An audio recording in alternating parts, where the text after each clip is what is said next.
Selamat datang! Sering gak sih kita lihat sebuah berita terus kepikiran, ini sebenarnya cerita di balik angka-angkanya apa ya?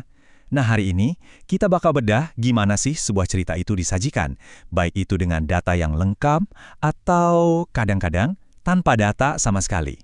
Semuanya itu kan berawal dari satu pancingan yang simple, tapi kuat.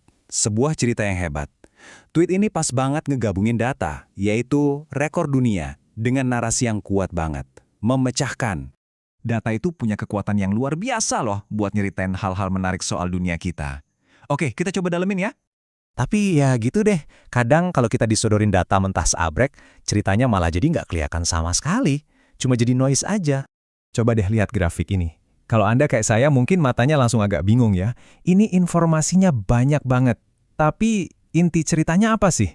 Agak susah kan buat nangkepnya sekilas? Nah, disinilah tugas seorang pencerita yang jago, ngebantu kita fokus. Gimana caranya? Yuk kita lihat. Jadi, langkah pertama biar ceritanya jelas itu simple banget. Kita harus pilih dulu siapa atau apa tokoh utama dari data kita. Nah, yang keren dari sini tuh perbandingannya.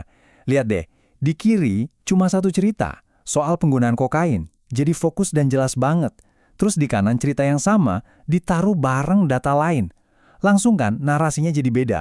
Jadi soal perbandingan. Jadi, dengan membersihkan gangguan dan fokus ke satu hal aja, visualisasinya langsung nunjukin sebuah tren yang spesifik. Gampang banget kelihatannya. Dan di sini nih, kita bisa lihat gimana visualisasi data itu bisa jadi kayak detektif. Grafik-grafik ini nunjukin macam-macam hubungan. Apakah dua hal itu sejalan, berlawanan, atau malah nggak ada hubungannya sama sekali. Jadi kita bisa ngelihat koneksi yang mungkin nggak bakal kita sadari kalau cuma lihat angka-angka doang. Tapi, cerita yang kuat itu nggak selalu butuh data yang seabrek dan kelihatan jelas loh. Kadang-kadang, narasinya itu sendiri yang jadi bintang utamanya. Nah, ini nih yang jadi pertanyaan penting banget di zaman sekarang. Gimana kalau ceritanya itu kuat banget, tapi datanya, nggak kelihatan? Oke, contoh pertama. Ini ada narasi yang cuma ngambil satu detil yang kedengerannya aneh buat ngegoyahin sebuah cerita besar yang udah resmi. Coba perhatiin deh. Teknik ini kan nggak ngasih kita set data yang lengkap. Malah, dia cuma pakai satu cerita kecil, satu anomali buat bikin kita jadi penasaran dan ya, jadi ragu. Sekarang, kita lihat yuk, cara lain sebuah narasi bisa jadi kuat. Caranya dengan membangun otoritas. Jadi kekuatan ceritanya itu datang dari siapa yang ngomong. Dengan ngejelasin keahlian orang itu di awal, apapun yang dia bilang setelahnya jadi kedengeran lebih bisa dipercayakan. Dan yang terakhir, ini dia nih jenis narasi yang paling jago mainin emosi kita, narasi krisis.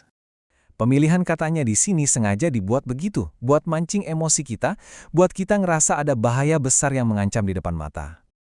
Oke, jadi setelah kita lihat macam-macam jenis cerita tadi, pertanyaannya sekarang gimana caranya biar kita jadi lebih pintar dalam mencerna informasi? Nah, ini penting banget. Kenapa? Karena di dunia yang isinya cerita-cerita kuat kayak gini, kita semua perlu semacam saringan di kepala kita buat nilai apapun yang kita lihat dan kita dengar. Ada 3 langkah simple tapi ampuh. Ingat-ingat ya. 1.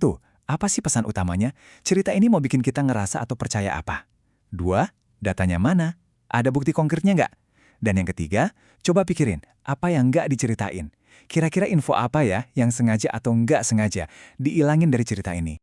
Ujung-ujungnya, setiap cerita yang kita temuin, entah itu bentuknya grafik keren atau kutipannya menggugah, butuh kita pikirin dulu sejenak, sebelum kita telan mentah-mentah, dan apalagi sebelum kita ikut-ikutan nyebarin.